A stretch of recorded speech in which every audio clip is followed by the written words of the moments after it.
Hey everybody, so today I'm going to be going over a bit of unique topic, fund diversification or just portfolio diversification. So I try to diversify my own portfolio as much as I can, and whether that's with larger stocks, smaller stocks, bonds, mutual funds, or other things. I try to do it as much as physically possible. So I'm going to be going over why that is so important and how I do it myself and some suggestions for new investors. So make sure to subscribe. I review stocks on this channel just about every day of the week. If you're interested in that, check out some of my videos.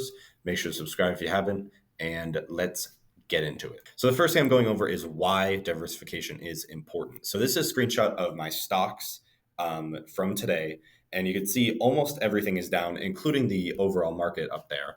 But two stocks are up, Celsius and Robinhood. Those are two of my largest stocks, and my performance for today was almost completely flat because while most of my stocks were down, two of the larger stocks were up. So they canceled each other out, including Celsius, which is my largest holding at the moment. So that almost completely canceled out the rest of my portfolio declining. So that's kind of just one example of why having some diversification is important.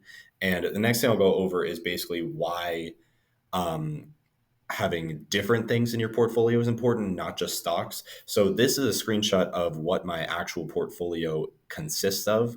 I have one bond that is essentially just a treasury bond. So regular, fairly low interest rate, very, very safe. It's the safest bond you could possibly get. I have a Vanguard mutual fund for the S&P 500, focusing on dividend growth, which is very safe, very low volatile.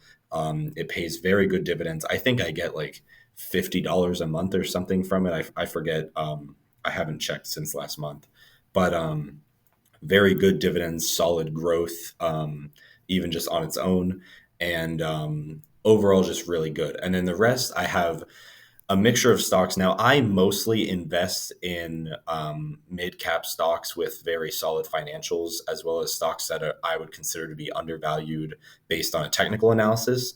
But I also focus on having some larger stocks. So, some examples of like larger stocks are like Chewy, Hims and Hers Health, Lululemon, Dollar General is still up there, even though it's going down, it's still up there. I have Crocs, and then I also have some like kind of more aggressive growth stocks like Celsius, Snapchat, Robinhood. PayPal was down for a while, but honestly, I don't know what their valuation is at the moment, but they're getting pretty high up there again. And then I also recently started investing in some even smaller companies that have a ton of potential, but also much more risk. And that's including performance shipping and then global Mofi AI. So those two companies are very, very high risk. Also, Cerence Inc., which just recently has exploded in their stock price, which is awesome.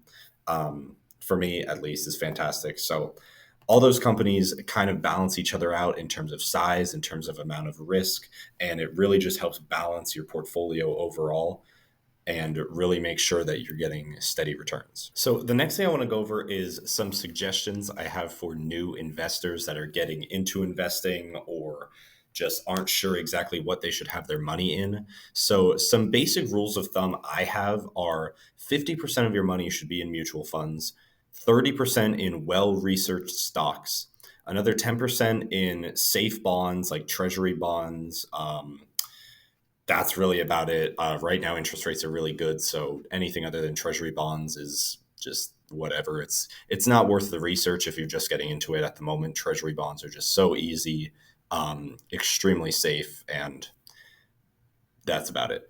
And then another 10% in cash. Now, one thing to note with this cash is I'm talking about money markets, not just having money somewhere. You should have an account like Vanguard or Robinhood pays a very high interest rate for your cash that's sitting, or even just a high yield savings account that's at least for right now, 3 or 4%. I know my Robinhood account right now is getting 4.5%. My money market on Vanguard is getting just about the same, I think a little bit higher. So always have your cash sitting in one of those just for that consistent, constant growth. But some more important things to think about. Your mutual fund, you should have multiple if you want. Now, me personally, you already saw what I own myself. Now, I obviously do not follow this exactly. This is geared towards beginners. So 80% of your investments, at least as a beginner, if you're young, it's even more important, should be in equities or things that are going to appreciate in value consistently over time. Another part is making sure your portfolio has what I call an anchor, that is your bonds and your cash, where it is consistent, not as aggressive, but consistent growth that will keep your portfolio anchored to a certain performance level and kind of cancel out some. If there's a market drop, you still have something that's appreciating. And another thing to think about is with your stocks, it's 30% of your company could be individual. I say company, your portfolio should be individual stocks. Now, I'm not talking about like GameStop or like some random company that your uncle told you about at Thanksgiving. This should be like well established, high growth stocks. Maybe if you're a beginner, I would recommend just looking at large caps or higher and sticking to those until you have a better familiarity with stock markets in general. And then for your mutual funds, I would suggest just basic NASDAQ 100 or S&P 500. This can also be ETFs, such as QQQ or SPY or another variation of those, or a sector ETF like XLY, XLB. It could be really any of those, but the most important thing is just making sure to loosely follow these percentages. Now, obviously, you can customize them yourselves, but this is just my own recommendation in order to diversify yourself as effectively as you can. So, other than that, that is about it. That's all I have for today. Hope you learned something. Hope you got something out of this. Make sure to subscribe if you haven't. I review stocks every single day of the week. If you're interested in that, make sure to check them out. And other than that, have a good one.